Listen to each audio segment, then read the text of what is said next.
বিসমিল্লাহির রহমানির রহিম। আল্লাহর নিকট আশাবাদ ব্যক্ত করা সম্পর্কে হাদিস। হযরত আবু হুরায়রা রাদিয়াল্লাহু তাআলা আনহু বলেন, রাসূলুল্লাহ সাল্লাল্লাহু আলাইহি ওয়াসাল্লাম বর্ণনা করেন, হযরত আবু হুরায়রা রাদিয়াল্লাহু আনহু রাসূলুল্লাহ সাল্লাল্লাহু আলাইহি ওয়াসাল্লাম থেকে বর্ণনা করেন যে তিনি বলেছেন, মহান পরাক্রমশালী আল্লাহ তাআলা বলেন, আমি আমার বান্দার ধারণা অনুযায়ী রয়েছি, সুতরাং সে আমার সম্পর্কে যেরূপ ধারণা করে আমিও তার সাথে তদ্রূপই আচরণ করি, আর সে যেখানেই আমাকে স্মরণ করে আমি সেখানেই তার সাথে থাকি। আল্লাহর কসম, তোমাদেরকেও বিশাল মরুপ্রান্তরে তার হারানো কোনো জিনিস পেয়ে যেরূপ আনন্দিত হয়, আল্লাহ তার বান্দা তওবা করার কারণে তদপেক্ষা অধিক আনন্দিত হয়ে থাকে। মহান আল্লাহ বলেন, যে ব্যক্তি আমার দিকে এক বিঘত অগ্রসর হয় আমি তার দিকে এক হাত অগ্রসর হই, আর যে ব্যক্তি আমার নিকট এক হাত অগ্রসর হয় আমি তার দিকে এক বা দুই হাত অগ্রসর হই, আর সে যখন আমার দিকে পায়ে হেঁটে অগ্রসর হয় আমি তখন তার দিকে দৌড়ে অগ্রসর হই। তিরমিজি শরীফ।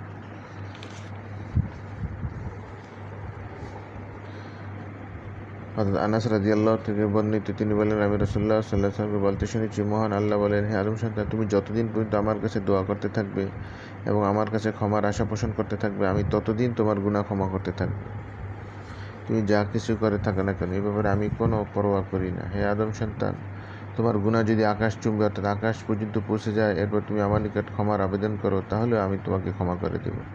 হে বনি আদম, তুমি আমার সাথে কোনো কিছুকে অংশীদার না করে সমগ্র পৃথিবী পরিমাণ গুনাহ নিয়েও যদি আমার সাথে সাক্ষাৎ করো, তাহলে আমি অবশ্যই সে পরিমাণ ক্ষমা নিয়ে তোমার কাছে আসব। ইমাম তিরমিজি রহমাতুল্লাহ আলাইহি বলেন, হাদিসটি হাসান।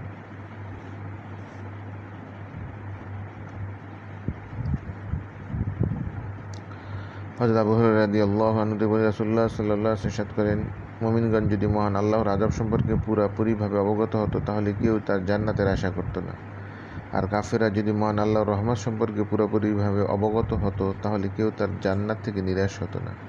মুসলিম শরীফ। হযরত আবু সাঈদ খুদরি রাদিয়াল্লাহু তাআলা আনহু থেকে বর্ণিত, রাসূলুল্লাহ সাল্লাল্লাহু আলাইহি ওয়াসাল্লাম ইরশাদ করেছেন, মৃত ব্যক্তির লাশ যখন খাটে রাখা হয় এবং লোকজন যখন তাকে তাদের কাঁধে বহন করতে শুরু করে, তখন লাশটি যদি সৎকর্মশীল ব্যক্তির হয় তাহলে সে বলতে থাকে, আমাকে সামনে নিয়ে অগ্রসর হও, আমাকে সামনে নিয়ে অগ্রসর হও। আর যদি সেটি কোনো অসৎ ব্যক্তির লাশ হয়ে থাকে তাহলে সে বলে, হায়, দুর্ভাগাকে নিয়ে কোথায় নিয়ে যাচ্ছ। মানব জাতি ছাড়া আর অন্য সকল সৃষ্টিজীব সবাই তার সে চিৎকার শব্দ শুনতে পায়। মানুষ যদি তার আর্তনাদ শুনতে পেত তাহলে মূর্ছা যেত। বুখারী শরীফ।